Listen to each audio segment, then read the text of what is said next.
Bom, botei alguma coisa aqui, porque se eu fosse falar de... Porque as mesas sugeriram muita coisa, então muita coisa também a se fazer, né? Por exemplo, o Neto falou daqueles seminários lá em São Paulo, com metalúrgicos, depois lá em Carpina, com os camponeses, etc. Só aí tem muito...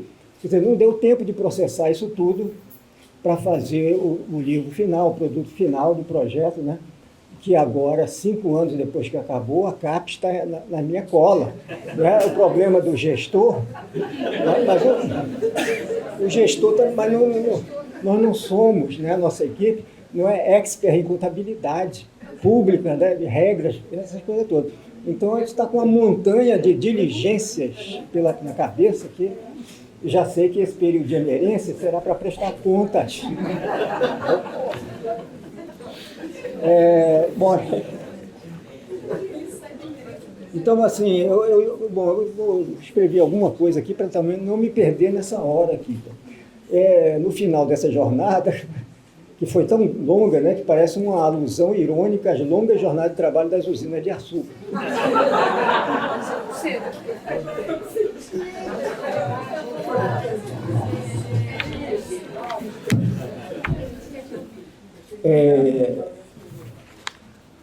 Bom, então eu fiz aqui algumas anotações, né, para cumprir o que foi previsto como a fala do homenageado. No final de tudo, né, eu me lembro do Moacir falou ali em pé, né, assim, porque ninguém aguentava mais, quer dizer, mas ao mesmo tempo o homenageado tem que falar.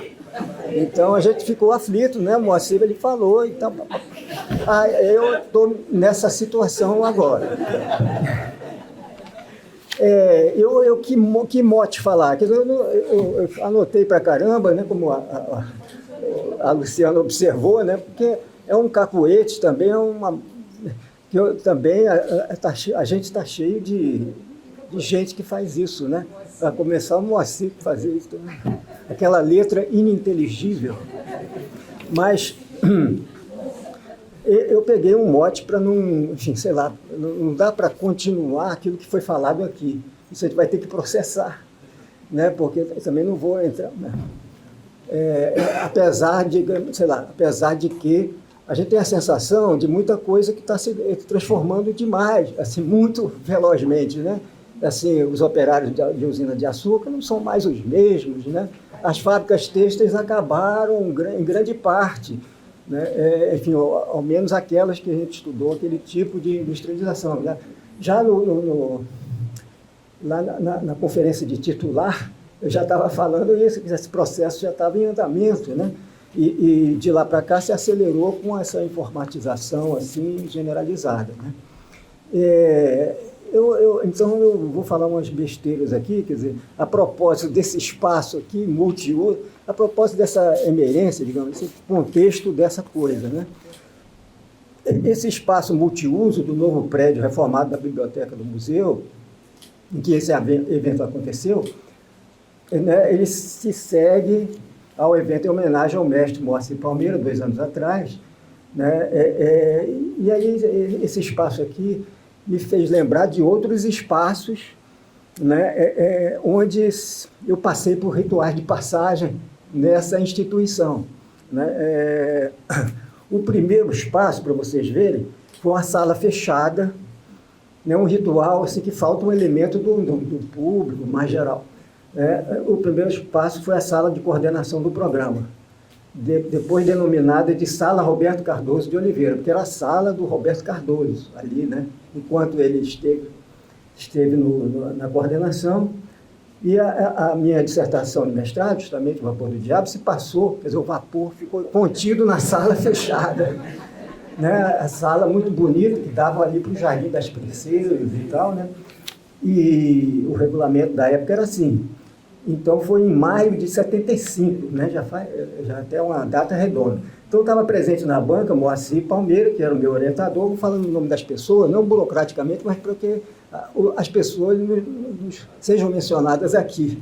Né? Então, o Moacir, o orientador, o Otávio Velho e o Roberto da Mata, que era o coordenador do PPGás, que ocupava essa sala nesse momento. E, então, da sala fechada ao público, da minha primeira defesa, quer dizer, as primeiras turmas do mestrado, foi assim, né? A primeira, eu acho que até da Lígia, do Otávio, da Lígia, era a banca fazia por escrito, até o Maybury Lewis, lá dos Estados Unidos, fazia um parecer e tal. Não tinha nem sala fechada. E, então, da sala fechada, da minha primeira defesa, aí os outros rituais foram todos no antigo auditório do Museu Nacional, né? Aquele que, enfim, todo bonito ali, patrimonializado, tinha aquelas cadeirinhas de couro. Então, isso foi, por exemplo, começou com a aula pública do concurso para a vaga de professor assistente em 1977. Né? O nervoso danado de se dar aquela aula pública naquele auditório. E, afinal, enfim, ali era um ritual de passagem assim, com muita pressão. Né? Depois a defesa de tese de doutorado, em maio de 86.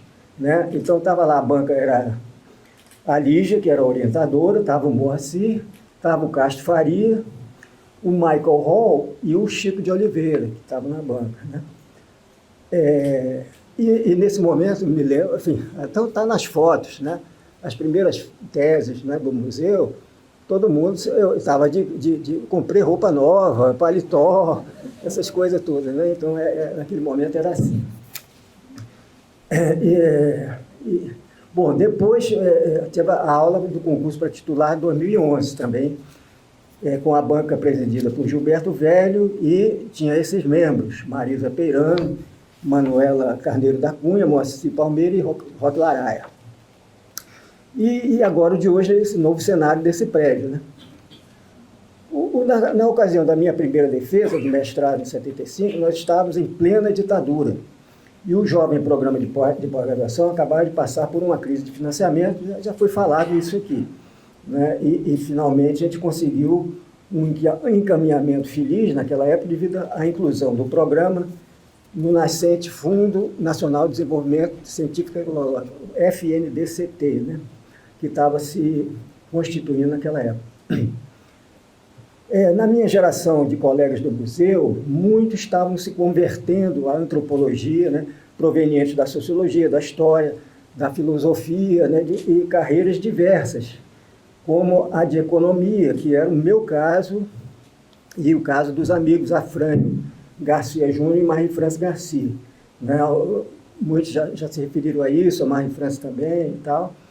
E tais conversões provocavam um certo militantismo profissional, né, distintivo pela antropologia naquele momento, né, porque pessoas vinham de outros lugares, encontravam aqui na antropologia alguma coisa nova, né, alguns instrumentos para se lutar por alguma coisa. Então, a própria briga do campo acadêmico, das disciplinas, né, levava uma certa energia. Né?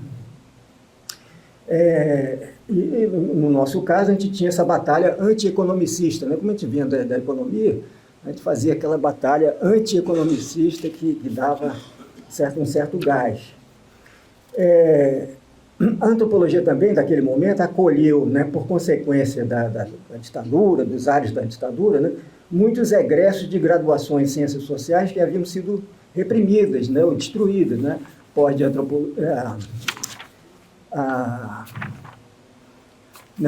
a pós de antropologia aqui no museu era na Quinta da Boa Vista, né, tinha um distanciamento em relação às faculdades, né, mesmo destruídas nos anos 70, assim, no início dos anos 70, mesmo assim havia aquele perigo e os olheiros da repressão estavam lá. Depois a gente vê nos arquivos, né, está tudo lá. Eu fui ver meus habeas data e estava tudo aquilo que o Alfredo estava dizendo ali da PUC, né? Estava tudo, assim, muita coisa lá.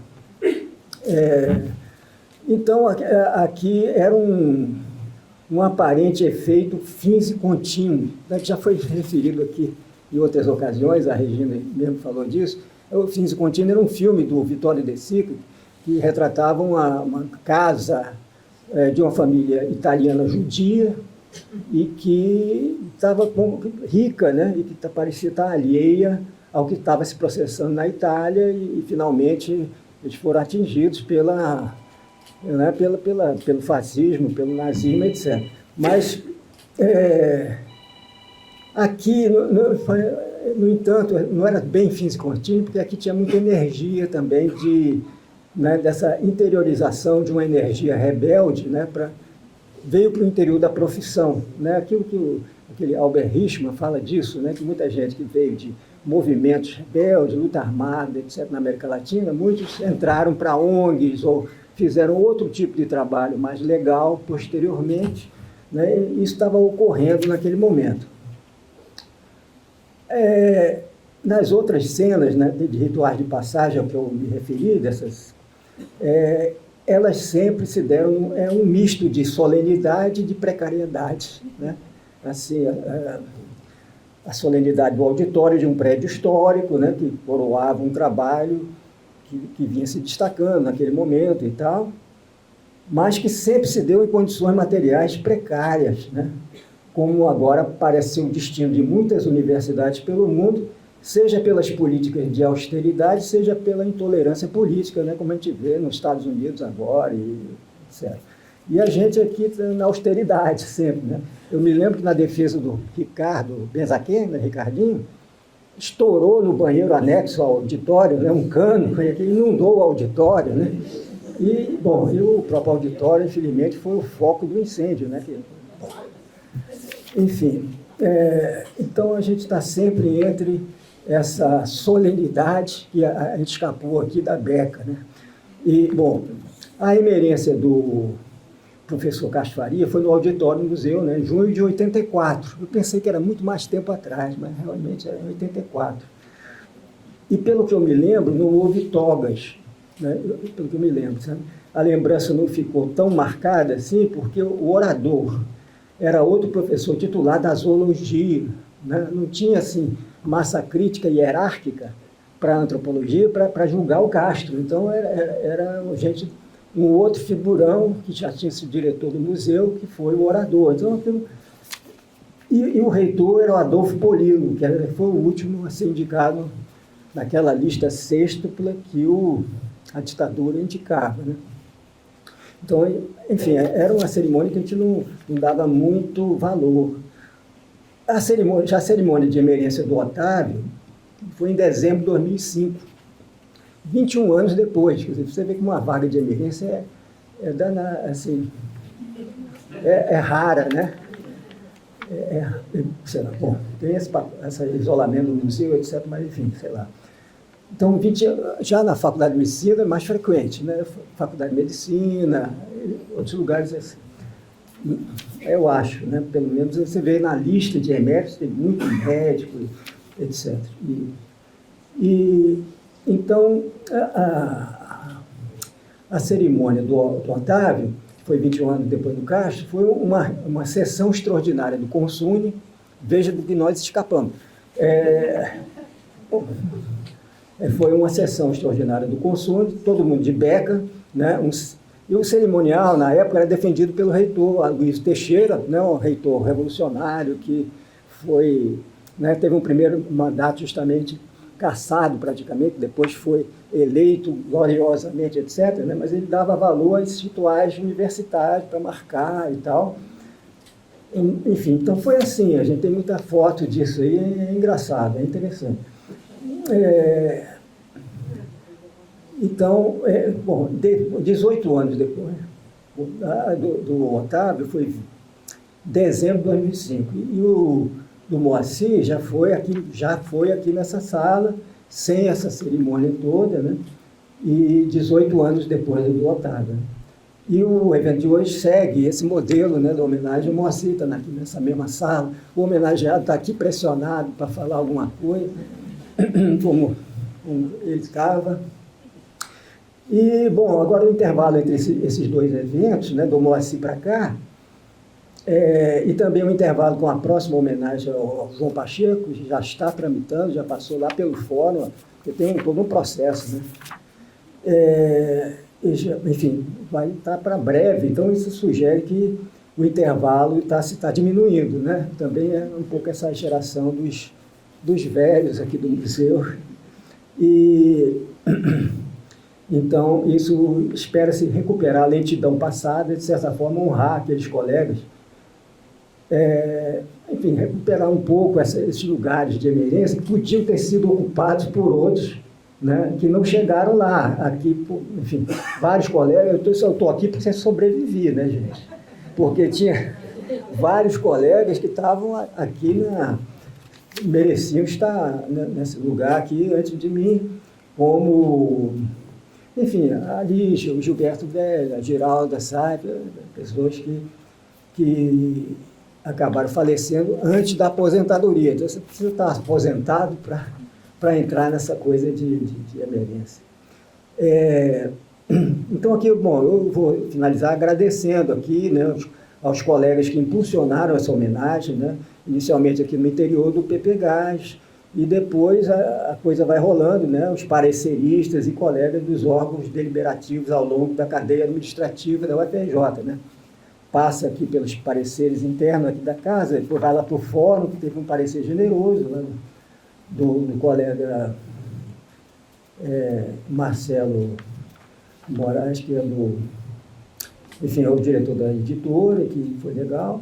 Depois o CONSUNE, né, o Conselho Universitário, onde a própria Nacélia Castro, que não pôde vir hoje, estava lá presente e tomou a palavra. Eu vi isso tudo pela televisão, né, pela transmissão direta, porque não sou besta de ir lá ficar, né, não sou besta.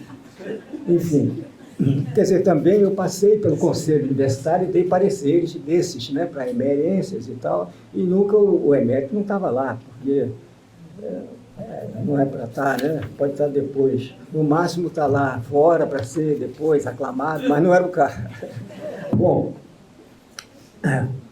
então agradecer aqui a coordenadoria aqui do PPGás, né, os colegas aqui do PPGás, os membros da comissão encarregada de organizar o evento, né, o John Gomerford, o Zé Carlos Matos, a Luciana Lombardo. E agradecer, né, os colegas que contribuíram com suas falas no decorrer dessa jornada. Isso eu escrevi antes, né? Imagina se eu tivesse escrito depois. Né?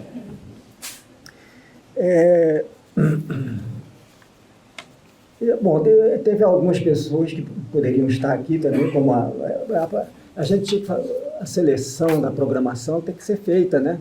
E, enfim, a comissão aí foi sábia em também e não estender demais, né? Por exemplo, Salete Cavalcante, né, representando os colegas da Sociologia da UFPE, que foi responsável por nossa ida lá, um colega antropóloga, socióloga, né? Falou aqui por elas, né, a Eduarda, mas a Eduarda falou mais sobre a rede bourdieusiana e tal, que ela estudou. Então, Salete, por exemplo, enfim, outras pessoas, quer dizer, da França, por exemplo, poderia estar aqui um vídeo da Monique de Saint-Martin, né, mas ninguém aguenta muito vídeo também. E poderia estar gente aqui também da Argentina, né, que nossas relações se intensificaram, né, sempre foram importantes. Está aí o Federico, né, estava a Beatriz Heredia, o grupo dela, de alguns argentinos que vieram aqui nos anos 70 e participaram da pesquisa emprego, e a Beatriz até o fim da vida, né, participou ombro a ombro, né, aqui conosco, e o Federico também veio de lá nos anos 80 para 90, né, e, enfim, poderiam estar aqui justamente antropólogos do trabalho, como Hernan Palermo, Cíntia Rivera, Andréa Roca, que foi a tradutora do Vapor do Diabo em espanhol, a Júlia Souza, Vitória Basualdo, que o Neto mencionou aqui, e outros, né? Também agradeceria aqui aos colegas do Fórum, do CBAE, com os quais tenho trabalhado mais de perto nos últimos anos. Isso aqui era para eu falar de manhã, mas não, a fala depois, eles já foram embora. Né? E, enfim, agradeço aos alunos que frequentaram meus cursos, né, os orientados com que, enfim, a gente aprende muita coisa. E também mencionar esses companheiros de pesquisa, Shelton Davis, Beatriz Heredia, e outros que já estão ali, capaz apresentados ali no MEMOV, né, e nossos colegas aqui do programa da antropologia. Eu devo mencionar a Rosilene Alvim, né, que está aqui, que além de colega, né, foi companheira de vida, mãe de meus filhos, avó de minhas netas e netos.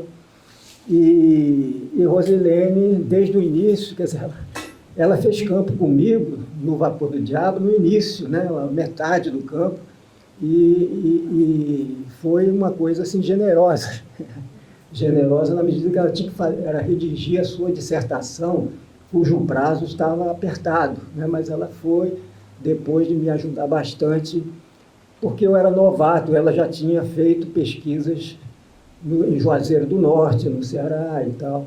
E essa questão da arte que ela estudou, né, do artesanato, etc., coincidiu de que as usinas de açúcar tinham, quer dizer, a grande indústria e tal, etc., tinham essa importância da arte, né, dessa coisa do trabalho manual e tal, que o Jardel já falou aqui, né? Então, isso é uma coisa importante.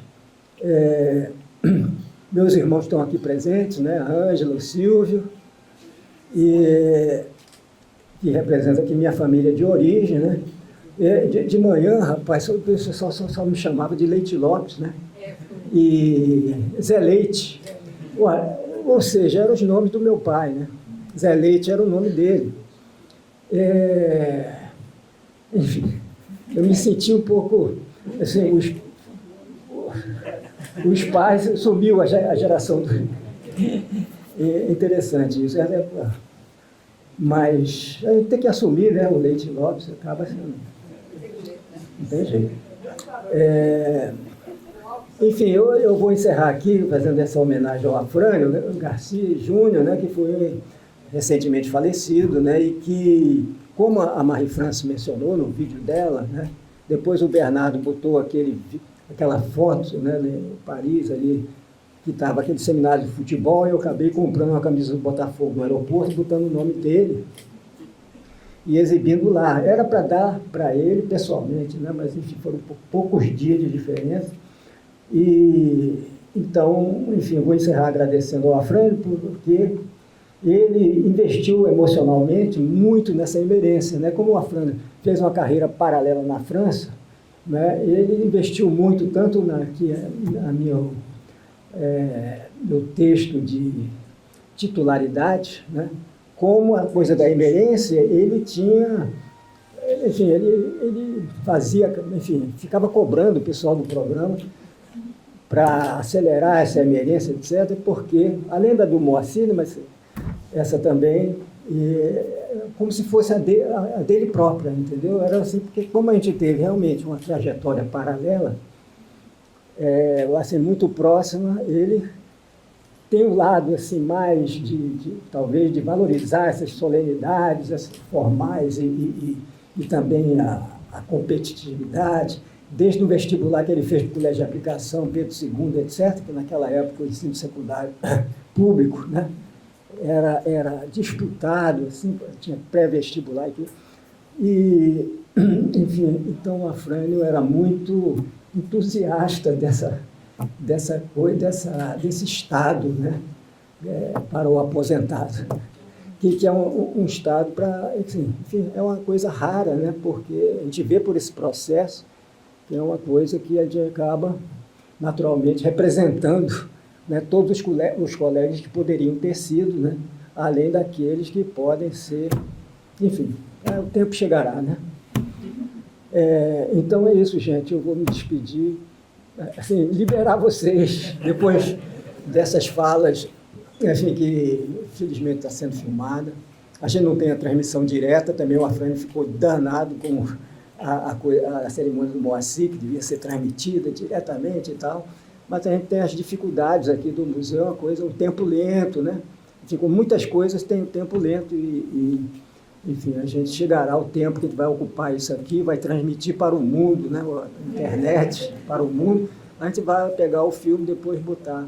disponibilizar, né? E aí eu vou estudar aquilo que foi falado aqui, né? E poder completar as coisas para o futuro, né? Tudo aquilo que foi inexplorado, né? Como aqueles depoimentos das pesquisas próximas, que nem próximas, passadas, que tem muito material ali para a gente aproveitar, né? Então, a CAPES e a FAPESP me liberando da contabilidade, depois eu vou passar mais uns 4 meses nesse negócio. Aí eu posso me voltar para essas tarefas inconclusas, né? Então, eu agradeço muito vocês por estar aqui. Vocês reparam... Bom, é isso. A gente pode conversar.